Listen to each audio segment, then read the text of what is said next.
Late one cold autumn evening, 22-year-old Emily Carter adjusted the strap of her delivery bag and rode her bicycle through the crowded streets of Chicago.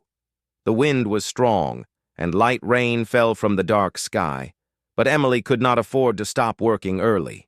Every delivery mattered because every dollar she earned helped support her family. Her father had passed away years earlier, leaving Emily responsible for her sick mother and younger brother. Life had become a daily struggle, but she never complained. Instead, she worked harder than ever, believing that one day things would change. On that particular night, Emily received what would become the most important delivery order of her life. The customer was Alexander Morgan, one of the wealthiest and most respected CEOs in the country. His company owned luxury hotels, technology firms, airlines, and real estate developments across the world. Newspapers often described him as a genius businessman, but many people believed that his success had made him cold and distant. Emily had heard his name before, but she never imagined that she would meet him. When she arrived at the towering glass building that served as the headquarters of Morgan Enterprises, she parked her bicycle outside and walked into the elegant lobby. The polished marble floors sparkled beneath enormous crystal chandeliers. Employees in expensive suits hurried from one meeting to another.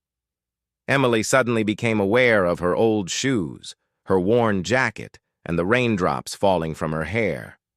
A receptionist glanced at her and frowned. "You can leave the order here," she said. Emily smiled politely. "I'm sorry, but the customer requested that I deliver it personally." The receptionist looked annoyed, but before she could answer, a tall man wearing a simple gray coat stepped into the lobby. His appearance was so ordinary that Emily assumed he was another employee. She had no idea that the man standing before her was Alexander Morgan himself. "I'll take care of the delivery," he said calmly. Emily handed him the food and thanked him. As Alexander reached into his pocket, his wallet accidentally slipped from his hand and fell onto the floor. Several $100 bills spilled across the marble tiles.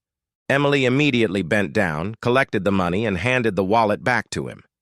Alexander looked directly into her eyes. "You didn't take anything?" he asked. Emily looked confused.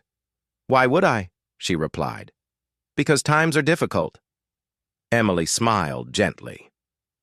"Difficult times don't give us permission to do the wrong thing."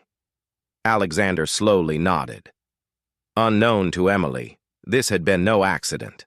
For months, Alexander had become increasingly disappointed by the greed and dishonesty he encountered every day.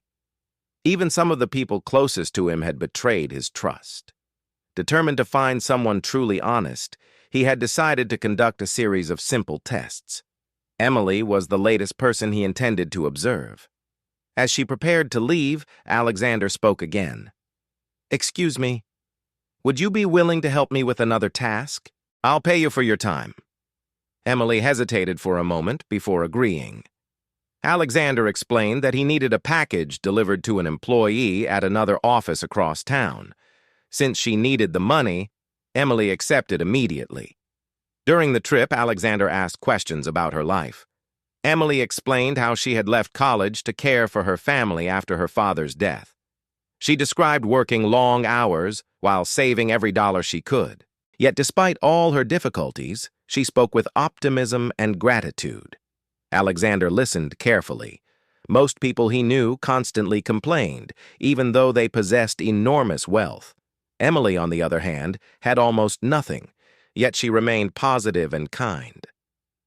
After completing the delivery, Alexander handed her an envelope filled with money. Emily stared at it in shock. "Sir, this is far too much." Alexander smiled. "Consider it a reward for your excellent work."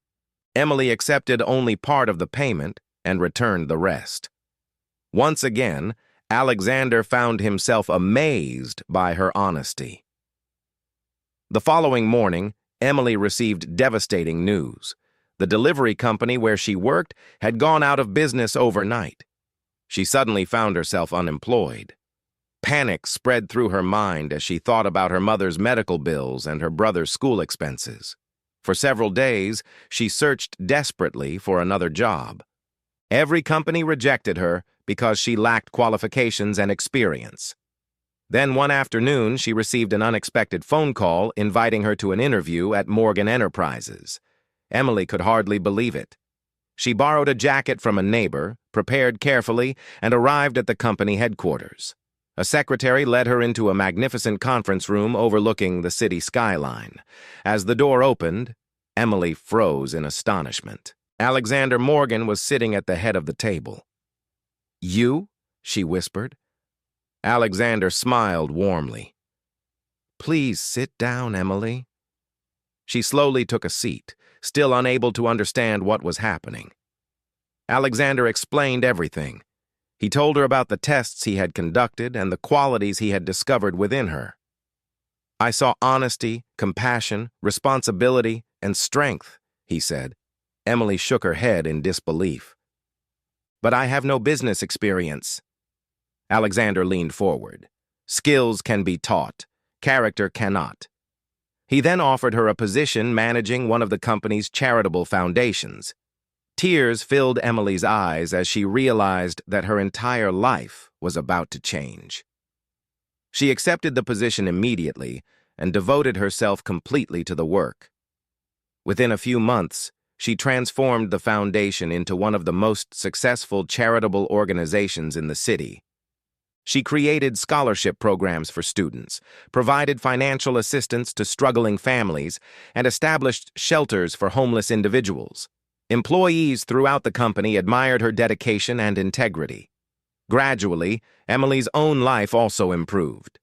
Her mother received the medical care she desperately needed, while her younger brother returned to school and began planning for college.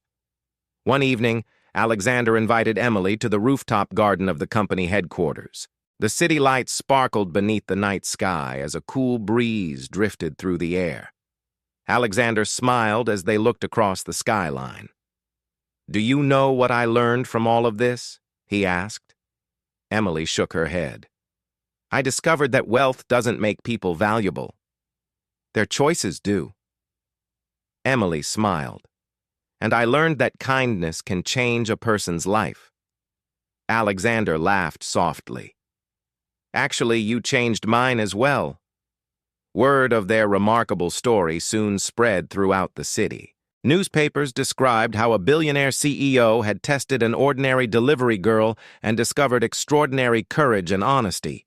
Many people believed Alexander had rescued Emily from a difficult life, but the truth was far more powerful. Emily had reminded one of the world's most successful businessmen that integrity, compassion, and humility were worth more than all the money in the world.